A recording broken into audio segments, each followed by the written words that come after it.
speaker, teacher, and life coach, Andre Taylor. So once I became saved, there was a certain thing I learned from the streets.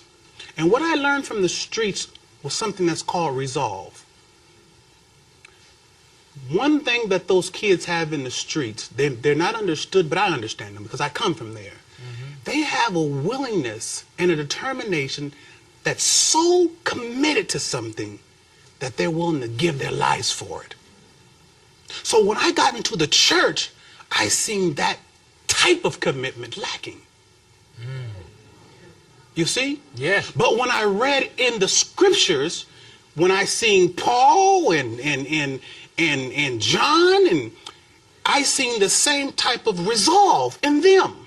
That willingness to say, I believe so much in something that I'm willing to give my life for it. Do you understand? Yes, yes, absolutely. So when I got saved, I didn't lose that fervor. I didn't lose that resolve. You put it in the right place. You turned it in the right direction. Yeah, what I did was understand that as a man, Martin Luther King said, if a man living haven't found something worth dying for, he's not even fit to live. That's what Martin Luther King said. So I learned that because in the streets versus maybe in a church setting, there's people, well, let me say it like this. If I give my word about something in the streets and I don't keep my word, they're not just going to talk about me. They're going to kill you. So there is a certain type of consequence behind an action that's more serious.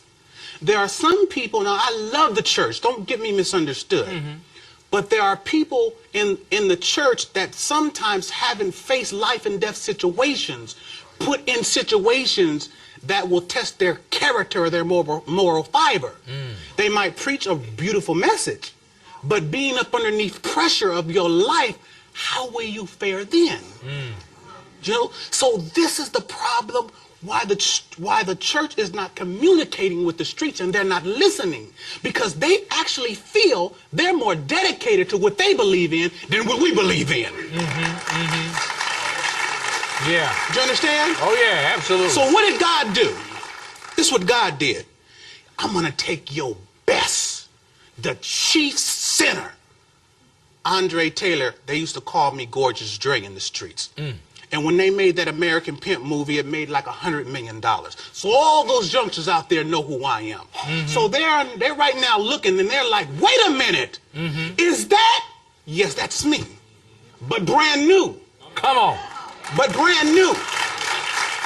You see? Yes. So God take the chief sinner, the biggest pimp in the country at one time when I was doing it, and save me to show how deep and far the hands of redemption go down to save.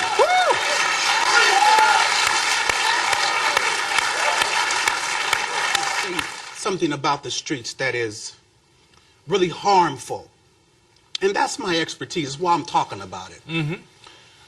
The most harmful thing about the streets that's promoted every day is this idea that money is the most important thing and there's nothing else in the world more important than money.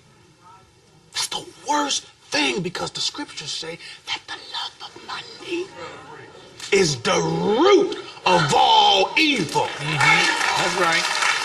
You see? That's what it says. So what's happening? The first thing I want to tell you youngsters in the streets is the weakest thing for you is to have the love of money. The weakest thing. Because me being in the streets, I wasn't just a player in the street, I was a master. I wasn't just a little guy. It's a top guy. So as the top guy, if I was walking or associating with somebody that I knew, on the streets I'm talking about, that loved money more than principle, I wouldn't want to be with him because I know he's easily turned. So why you have all these little rappers all over the country speaking about how much money they have, what they're going to do with their money, I wouldn't have a cat like that nowhere near me. He'll give me up in a minute. He's trying to keep his money. Yeah, yeah. It's applicable to my life now as it was then. Principle over. And let me say this. Now, I'm going a lot of places, but there's so many things going in my mind, and I need to say this. Let the Spirit speak I need to you. say this. Yes. And I need to say this to the church, because I've said this about to the streets. I need to say this. You know, in Deuteronomy 8, the Lord talks about the children of Israel in those 40 years.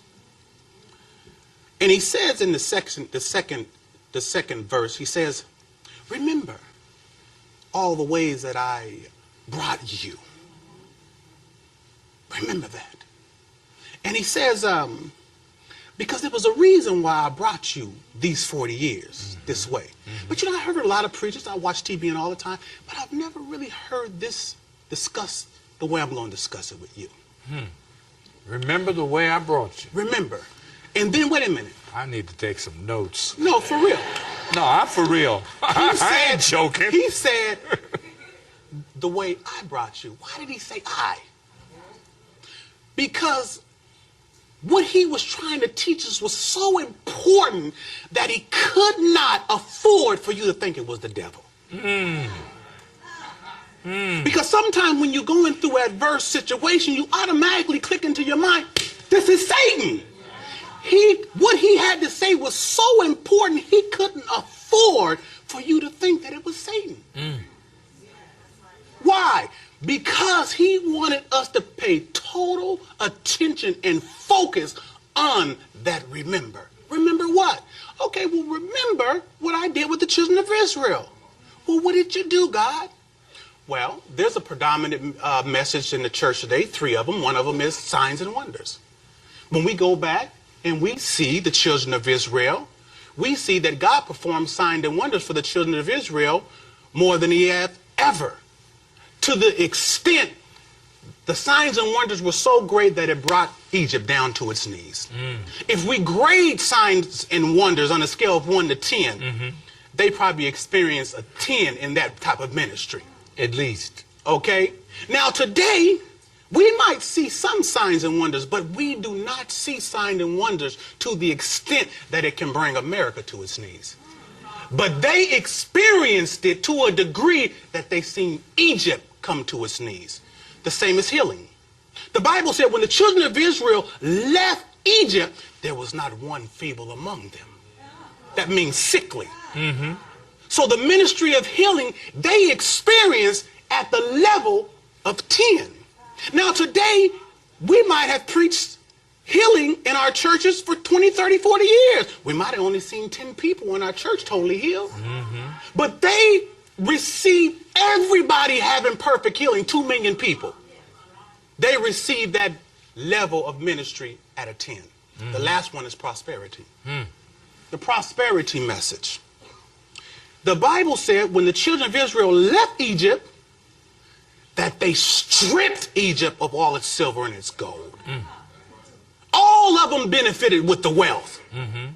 Right here, today, we might see 10 people in our church wealthy, but not everybody. Do you understand? Now, they had everything. The wealth, they seen signs and wonders, and they had divine healing to the extent of a 10. But it still wasn't sufficient. No. Everything we talk about right now that we want the believer to have, they had. But God still deemed it not sufficient. Because after they had it, he took them to the wilderness. Because he said there was something that you didn't have that was more important than all those things I gave you. And that was my word. That you may know. I took you through this. I made you hunger so that you may know the value of my word. And what I see today in the church, if we valued signs and wonders, what ain't nothing but a side dish. We've valued healing and finances over the value of God's word, and that's where we're off track. Come on.